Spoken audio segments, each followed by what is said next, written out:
आज ऑर्गॅनिक आणि नॅचरल प्रोडक्ट्सची जगभर खूप क्रेज आहे. केमिकल सोडून निसर्गाकडे वळणं हीच गोष्ट आजच्या पर्सनल केअर इंडस्ट्री आणि पर्सनल केअर ब्रँडचा एक ट्रेंड बनली.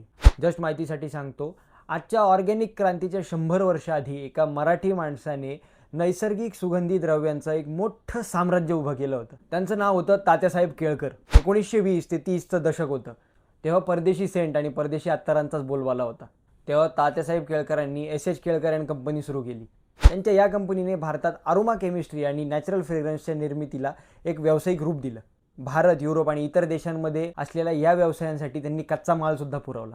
शुद्ध आणि नैसर्गिक घटक वापरून एक जागतिक दर्जाचा ब्रँड कसा तयार करायचा याचा पाया त्यांनीच रचला होता. आजचे स्टार्टअप्स टेक्नॉलॉजीमुळे पुढे जरी गेले असले तरी आजच्या पर्सनल केअर स्टार्टअपसाठी तात्यासाहेब केळकरांची ही केस स्टडी खूप महत्त्वाची ठरते. तात्यासाहेबांसारख्या मराठी माणसांनी नैसर्गिक घटक वापरून ग्लोबल ब्रँड्सला फाईट कशी द्यायची हे आपल्याला शतकापूर्वीच दाखवून दिलं. ही रील आवडली असेल तर नक्की लाईक करा, कमेंट करा आणि जस्ट माहितीसाठी तुमच्या मित्रांसोबत नक्की शेअर करा.